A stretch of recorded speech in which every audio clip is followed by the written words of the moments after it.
UDF ആദ്യമൊക്കെ വലിയ ആത്മവിശ്വാസത്തിലായിരുന്നു. അതായത് വരുന്ന നിയമസഭാ തിരഞ്ഞെടുപ്പിൽ ഇപ്പൊ നിലമ്പൂർ കഴിഞ്ഞപ്പോ നിലമ്പൂര് കഴിഞ്ഞപ്പോൾ അതല്ല മാത്രമല്ല നിലമ്പൂരിലേക്ക് വരുമ്പോഴും അവർക്കൊരു ആത്മവിശ്വാസമൊക്കെ ഉണ്ടായിരുന്നു. ഇത്തവണ അവർക്ക് നേടാൻ കഴിയും എന്നുള്ളത്. പക്ഷേ 2026 നേടാൻ ആ കഴിയും. അതെ. പക്ഷേ ഇപ്പൊ വരുമ്പോ അത് ഒരല്പം പുറകോട്ടടിച്ചിട്ടുണ്ടോ എന്നുള്ളൊരു സംശയത്തിലേക്ക് കൂടി പോകുന്നില്ലേ കാര്യങ്ങൾ? പ്രജിത, ഇതിനകത്ത് LDF ഒരു മുന്നണി, UDF മറ്റൊരു മുന്നണി. അപ്പോൾ നമ്മൾ തന്നെ പലപ്പോഴും നമുക്ക് കിട്ടുന്നത് ബിഗ് ബ്രേക്കിംഗ് എന്നൊക്കെ പറയുന്ന പോലെ പറയും, കേരള കോൺഗ്രസ് മാണി സാറിന്റെ മകൻ പോകാൻ സാധ്യതയുണ്ട്. ഇതൊക്കെ നമ്മൾ പത്രപ്രവർത്തനത്തിന്റെ ഭാഗമായിട്ട് നമ്മൾ ചെയ്യുന്നതാണ്. അപ്പോൾ ഇതിലെ ഒരു കാര്യം എന്ന് പറഞ്ഞു കഴിഞ്ഞാൽ ഇപ്പോൾ കേൾക്കുന്ന ഒരു വർത്തമാനം എന്ന് പറയുന്നത് ഈ കോൺഗ്രസിനകത്ത്, അതായത് കോൺഗ്രസിനകത്തുള്ള തമ്മിലടി കാരണം LDFിൽ നിന്ന് ആരും പോകാനുള്ള സാധ്യത തന്നെ ഇല്ല. എന്നുവെച്ചാൽ ഇപ്പോൾ ഈ UDFിൽ നിന്ന് കേരള കോൺഗ്രസ് ജോസ് കെ മാണിയും ഇപ്പോൾ വലിയ വായിൽ അടൂർ പ്രകാശ് പറഞ്ഞു CPI വരെ ഞങ്ങൾ അടർത്തിക്കൊണ്ടു പോകാൻ സാധ്യതയുണ്ട്.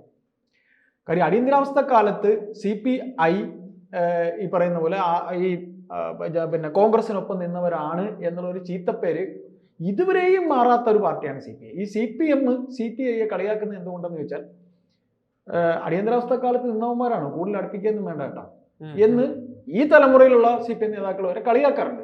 അതായത് മറിച്ചിട്ട കോൺഗ്രസ് തിരിച്ചിട്ട CPI എന്ന് വരെ പറയാറുണ്ട്. അപ്പൊ അതവർക്ക് മാറ്റിയെടുക്കണം. അവർ സോവിയറ്റ് കമ്മ്യൂണിസ്റ്റും ഇവർ ചൈന കമ്മ്യൂണിസ്റ്റുമാണ്. അപ്പൊ അതുകൊണ്ട് നിങ്ങളെക്കാളും മിടുക്കരാണ് ഞങ്ങൾ എന്നുള്ളൊരു ഭാവം CPIക്ക് എപ്പോഴും CPMകാരുടെ മേലുണ്ട്. CPI പോകില്ല.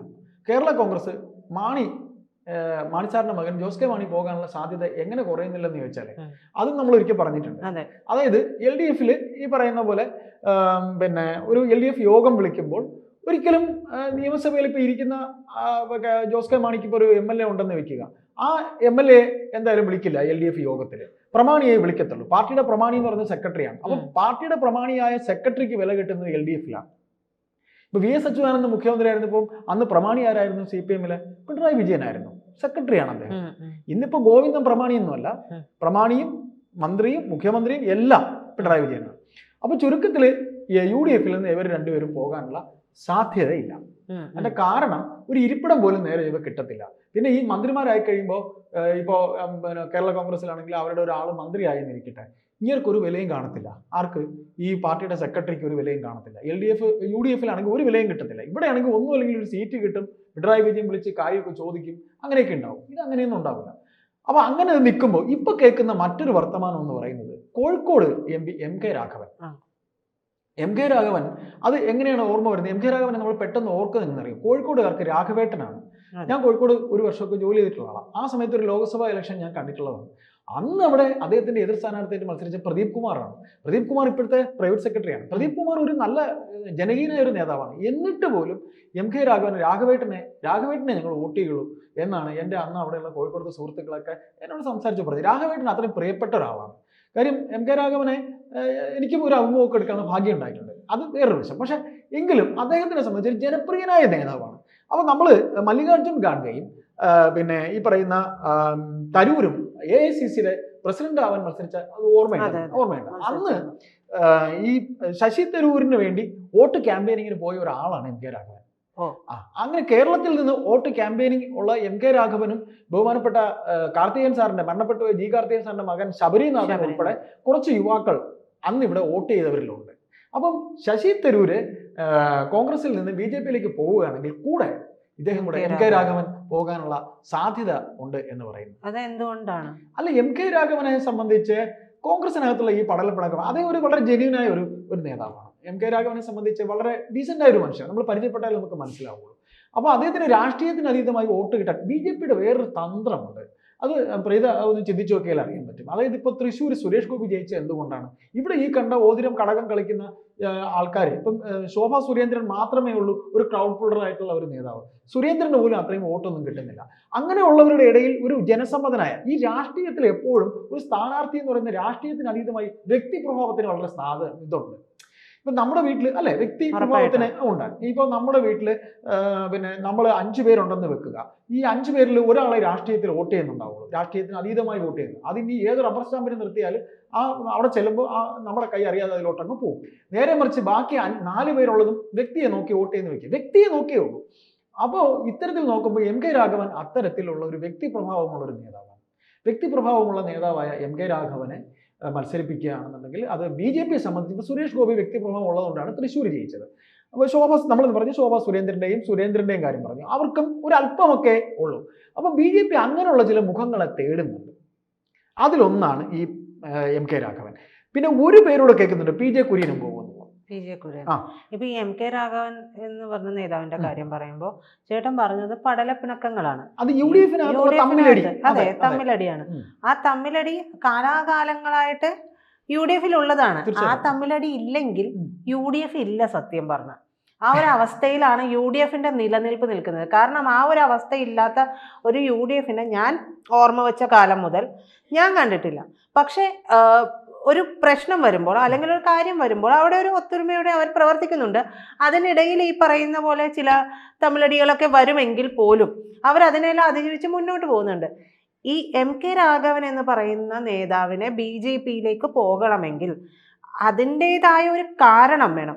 ഒരു തമ്മിലടി എന്നുള്ളത് കൊണ്ട് മാത്രം രാഘവൻ പോകുമോ എന്നുള്ളതാണ് ഞാൻ ചോദിക്കുന്നത്. BJPക്ക് രാഘവനെ പോലെ ഒരു നേതാവിന്റെ ആവശ്യമുണ്ടായിരിക്കും.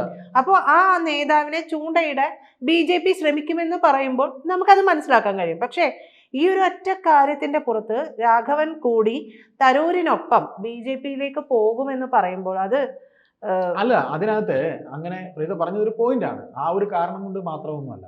ഇപ്പൊ കേരളത്തിൽ ഇപ്പൊ കോൺഗ്രസിൽ അടിയില്ലാത്ത കാലമില്ല എന്ന് പ്രീത പറഞ്ഞു. പക്ഷേ അങ്ങനെ കോൺഗ്രസിനകത്ത് അടിയില്ലാത്ത കാലം ഇപ്പൊ AK ആന്റണിയും K കരുണാകരനും അവർ 2 ഗ്രൂപ്പിസത്തിന്റെ ആൾക്കാരായിരുന്നു. എന്നിട്ടും അവർ പറയുന്ന പോലെ അടുപ്പിച്ച് 2 കൊല്ലത്തെ ഭരണമൊന്നും കമ്മ്യൂണിസ്റ്റ് പാർട്ടി കിട്ടിയിട്ടില്ലല്ലോ. ഇവിടെ അതുകൊണ്ടാണ് ഈ തമ്മിലടി ഉണ്ട് എന്ന് പറയുന്നത് ശരി തന്നെയാണ്. പക്ഷെ ഈ തമ്മിലടി മാത്രമല്ല കാരണം. ഇപ്പൊ അവർക്കൊരു ഭാവി വേണ്ടേ? ഇപ്പൊ NK പ്രേമചന്ദ്രന്റെ എന്താണ്? ആസ് എൻ ഇൻഡിവിഡുവൽ നമ്മൾ ഈ ഓതിരം കടകം കളിക്കുന്ന ഒരു പ്രസ്ഥാനത്തിനകത്ത് നമ്മൾ നിൽക്കുന്നെന്ന് വെക്കുക. ഈ ഓതിരം കടകം നമ്മളും കളിച്ച് നിൽക്കും. പക്ഷെ എന്നും ഇങ്ങനെ ഓതിരം കടകം മാത്രം കളിച്ചുകൊണ്ടിരിക്കുമ്പോഴത്തേക്ക് നമുക്ക് വയസ്സാവും, നമുക്കുള്ള ആരോഗ്യം പോവും, നമ്മൾ എങ്ങനെ നിലനിൽക്കണമെന്ന് ആലോചിക്കും. ഇനി വരുന്ന ദിവസം വീട്ടിൽ ഇരുന്നെങ്കിലും ഒരു ഗ്ലാസ് വെള്ളം കുടിക്കാൻ ആലോചിക്കണ്ടേ എന്ന് വിചാരിച്ചിട്ട് സ്വസ്ഥമായി മാറി നിൽക്കാനെങ്കിലും നമ്മൾ ശ്രമിക്കൂലേ? അങ്ങനെ ഒരു ശ്രമം വന്ന് ആയിക്കൂടെ? അങ്ങനെ ചിന്തിച്ചു അല്ലെങ്കിൽ അദ്ദേഹത്തിനെതിരെ എന്തെങ്കിലും ഒരു നീക്കം ഒരു അലിഗേഷനും ഇല്ല. ഇത്ര ക്ലീൻ ഇമേജോടെ നിൽക്കുമ്പോൾ അതാണ് ഞാൻ പറയുന്നത്. ഇപ്പോ ആ ഒരു പാർട്ടിയിൽ അദ്ദേഹത്തിനെതിരെ ഒരു വിഷയം ഉണ്ട് എന്നുണ്ടെങ്കിൽ അദ്ദേഹത്തിന് ആ ചേട്ടൻ പറഞ്ഞ ഒരു പോയിന്റ്, ഒരു സാധ്യത ആലോചിക്കാം. എനിക്കെതിരെ ഇങ്ങനെയൊക്കെ നടക്കുന്നുണ്ട്, എനിക്കൊരു ഭാവി ഇതിലേക്കില്ല. അല്ല, അദ്ദേഹത്തിന് എതിരെ എന്നല്ല, അദ്ദേഹത്തിനെതിരെ ഒരു വിഷയവുമില്ല. കോൺഗ്രസിനകത്ത് ഒരു വിഷയവും അദ്ദേഹത്തിനെതിരെ ഇല്ല. ഇപ്പൊ ഞാൻ പറയട്ടെ, നമ്മൾ പാലക്കാടത്തെ MP ശ്രീകണ്ഠൻ ഇപ്പൊ ജയിച്ച ആളാണ്. ശ്രീകണ്ഠന്റെ കൂടെ മത്സരിച്ചിരുന്ന കോൺഗ്രസ് പാർട്ടിക്കകത്ത് തന്നെ അങ്ങോട്ടും ഇങ്ങോട്ടും പ്രശ്നങ്ങളില്ലെങ്കിലും എതിർ രാഷ്ട്രീയത്തിലുള്ളവർ തന്നെ വളരെ അടുപ്പമുള്ളവരുണ്ട്. ശ്രീകണ്ഠന്റെ എതിർ സ്ഥാനാർത്ഥിയായി മത്സരിച്ചിരുന്ന രാജേഷ്, നമ്മുടെ ഇപ്പോഴത്തെ മന്ത്രി MP രാജേഷ്, ഇവർ തമ്മിൽ ഭയങ്കര അടുപ്പമുണ്ടായിരുന്നു. ഇവർ തമ്മിൽ വളരെ രാഷ്ട്രീയത്തിന് അതീതമായ അടുപ്പമുണ്ടായിരുന്നു. ഇത് പാർട്ടിക്കകത്ത് തന്നെ തമ്മിലടിയല്ലേ? ഇപ്പൊ PJ കുര്യൻ എന്ന് പറയുന്ന നേതാവ്, PJ കുര്യൻ പത്തനംതിട്ടയിൽ ഒരു വലിയ നേതാവാണ്. PJ കുര്യനെ പത്തനംതിട്ടക്കാർക്ക് ഒഴിവാക്കാൻ കഴിയുമോ? PJ കുര്യൻ, ഞാൻ വിഷയം മാറിപ്പോകുന്നതല്ല, കോൺഗ്രസിനകത്ത് ഈ തമ്മിലടിയിൽ നിന്ന് PJ കുര്യൻ എത്രയോ കാലമായിട്ട് ലോക്സഭയിൽ ഇരിക്കുന്നതാണ്. അദ്ദേഹം സ്പീക്കറായിട്ട് വരെ ഇരുന്നു. ഓർമ്മയുണ്ട് PJ കുര്യനെ? ഈ PJ കുര്യന്റെ ഒറ്റ ബലത്തിലാണ് ആന്റണി ജയിച്ചു വരുന്നത്.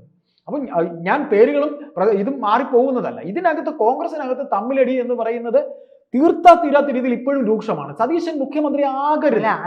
തീരാത്ത രീതിയിൽ പ്രശ്നമുണ്ട് എന്നുള്ളത് എല്ലാവർക്കും അറിയാം. ഇപ്പൊ ചേട്ടൻ പറഞ്ഞത് MK രാഘവൻ എന്ന് പറയുന്ന MK രാഘവൻ മാത്രമല്ല, ശശി തരൂര്, PJ കുര്യൻ, ഇവരൊക്കെ പോകും.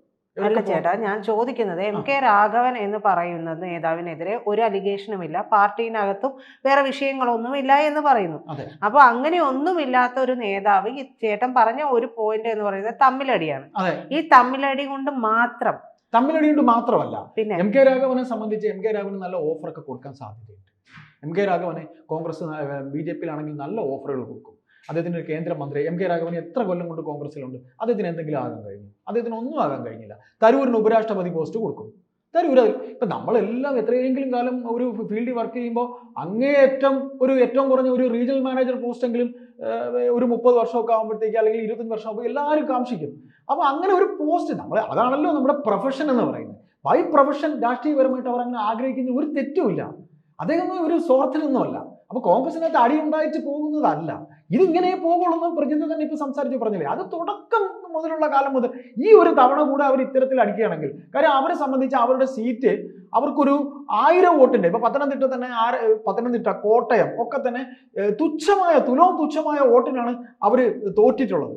ആ വോട്ടുകൾ അതെങ്കിലും അവർ തിരിച്ചു പിടിക്കണ്ടേ? ഇപ്പൊ ആന്റോണിയുടെ കാര്യം ഞാൻ പറഞ്ഞു, PJ കുര്യൻ എന്ന് പറയുന്ന നേതാവിന് സഭകളുമായിട്ടൊക്കെ ഭയങ്കര അടുപ്പമാണ്. PJ കുര്യന്റെ ആ ഒറ്റ പേരിലാണ് ആന്റോണി അവിടെ ജയിക്കുന്നത്. അപ്പൊ അതെല്ലാം നമ്മൾ കൂട്ടിച്ചേർത്ത് വായിക്കുമ്പോൾ ഇപ്പൊ NK പ്രേമചന്ദ്രൻ എത്ര കൊല്ലം, അദ്ദേഹം ഒരു സ്വാർത്ഥനായ നേതാവാണ്. അദ്ദേഹത്തിനെ സംബന്ധിച്ച് അദ്ദേഹം എത്ര പഞ്ചായത്ത് പ്രസിഡന്റായിട്ട് വന്ന ആളാണ്. നാവായിക്കുളത്ത് പഞ്ചായത്ത് പ്രസിഡന്റായിട്ട് വന്നിട്ട്, അങ്ങനെ നാവായിക്കുളമാണോ, കൊല്ലം ജില്ലയിലെ ഒരു പഞ്ചായത്ത് പ്രസിഡന്റായിട്ട് വരുന്ന ആളാണ് അദ്ദേഹം. അവിടെ നിന്ന് പിന്നെ എന്തായി, MP വരെയായി. ഇപ്പോൾ മോദിയുമായി ഏറ്റവും അടുത്ത് നിൽക്കുന്ന ഒരാളാണ്. അപ്പൊ അദ്ദേഹത്തിന് ബൈ പ്രൊഫഷൻ, അദ്ദേഹം രാഷ്ട്രീയ പ്രൊഫഷണൽ, അദ്ദേഹത്തിന്റെ മന്ത്രിയാണെന്ന് ആഗ്രഹമില്ലേ? പ്രേമേന്ദ്രൻ മാത്രമല്ല, ഈ പറഞ്ഞ രാഘവൻ, അദ്ദേഹത്തിന് ആഗ്രഹമില്ലേ? ശശി തരൂർ ഉപരാഷ്ട്രപതി ആവുമെന്ന് പറയുന്നു. PJ കുര്യന് എന്താവണമെന്ന് ആഗ്രഹം? അത് കണ്ട് ഈ ലൈം ലൈറ്റിൽ നിൽക്കുന്നവരല്ല എങ്കിലും അതാണ് ഒരു രാഷ്ട്രീയ പാർട്ടിയുടെ നിരീക്ഷണ പാഠവും എന്ന് പറയുന്നത്. BJPക്ക് അങ്ങനെ ഒരു കഴിവുണ്ട്. അപ്പൊ അവരെയൊക്കെ മുന്നിൽ നിർത്തിക്കൊണ്ട് അത് ഒരു മനസ്സിലായി കാണുമെന്ന് കരുതുന്നു. അങ്ങനെയാണ് ആ ഒരു ദീർഘവീക്ഷണമാണ് BJPക്കുള്ളത്. സുരേഷ് ഗോപിയെ അവർ കണ്ടെത്തി.